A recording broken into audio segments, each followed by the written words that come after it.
Saya bilang, kenapa gak seperti istri tetangga? Harus ngomong begitu. Jadi ayat itu luar biasa. Istri besok bangun agak siang ya. Ya, ya. Ayo, suami-suami harus jujur. Serius.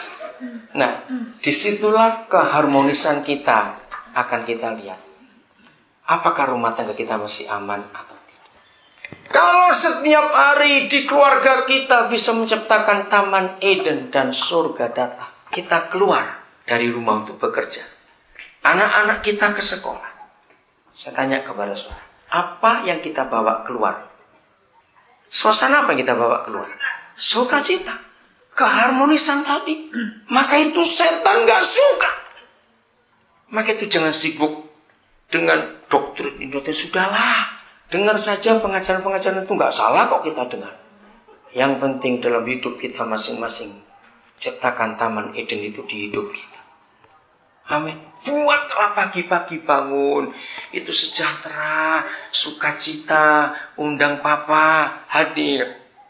Enggak ada yang amin lagi. Ayo siapa?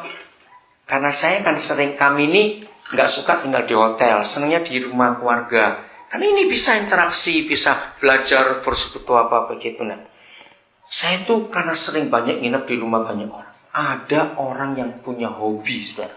Apa hobinya? Bangun pagi pasti ngajak ribut. Pernah ketemu orang seperti itu? Ada saja yang diributin. Hari kemarin lampu belum mati ribut. Hari ini lantai belum bersih. Nanti besok lagi kamar mandi kotor. Ribut aja kerjanya. Nah, yang bawel seperti itu bertobat hari ini. Pagi-pagi bangun cari perkara. Janji ya, ciptakan surga. Begitu kita bangun pagi, hadirkan surga. Oke, saya akan akhiri. Untuk memindahkan surga, itu seperti orang pindah rumah.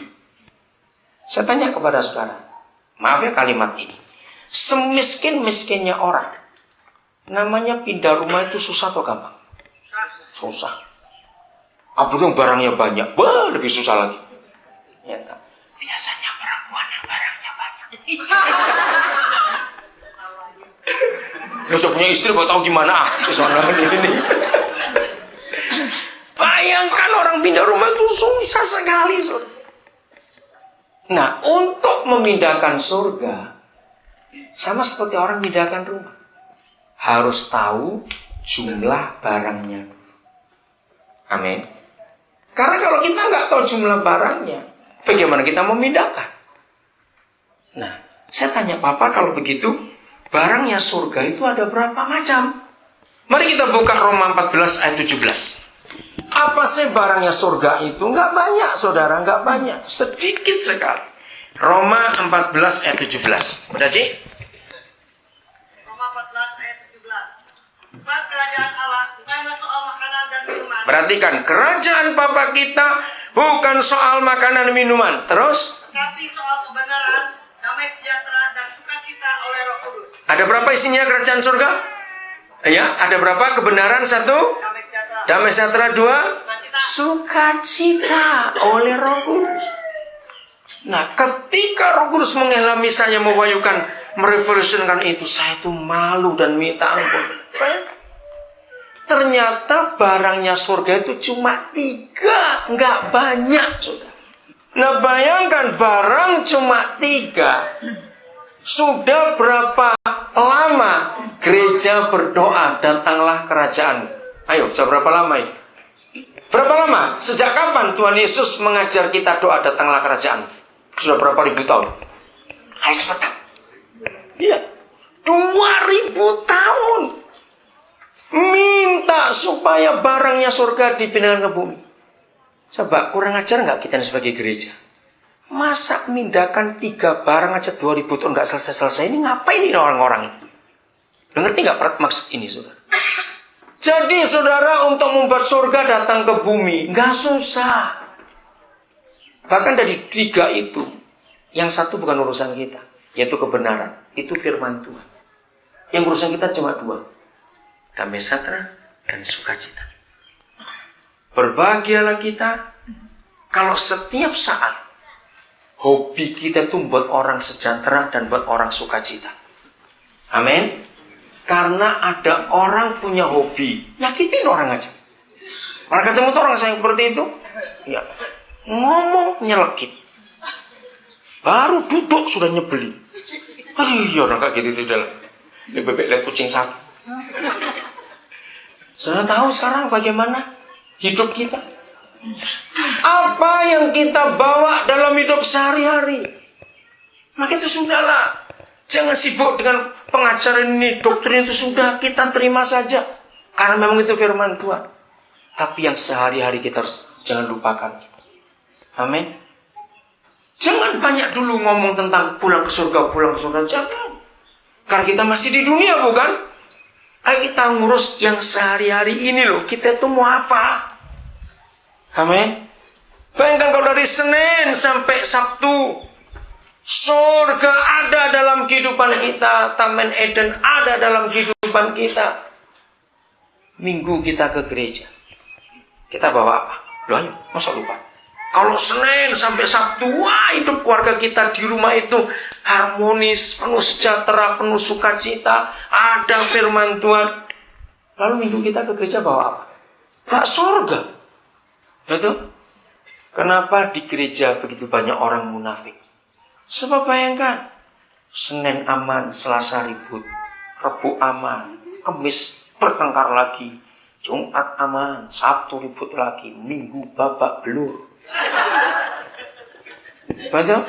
Terus ke gereja, kan jadi munafik. Senyum, senyum, ayo. Ini suami marah-marah. Ayo senyum, mana bakal senyum? Senyum mau dipaksa. Ya bagaimana bisa senyum? Hampir tiap hari ribut aja di rumah. Mana surga itu? Mana Taman Eden? Berbahagialah dunia dan diberkatilah dunia. Kalau anak-anak papa di surga yang di bumi ini bisa mbak surga tiap hari dalam hidupnya. Katakan amin. Orang yang ketemu kita nggak sebel. Atau kalau sehari nggak masuk dicari, kenapa kamu nggak masuk? Kangen aku. Nah, itu. Kehadiranmu membawa suasana yang lain di kantor ini atau di lingkungan ini. Saudara, hari ini kita mulai rendah hati. Suami istri belajar untuk saling mengampuni. Amin. Untuk saling mengampuni.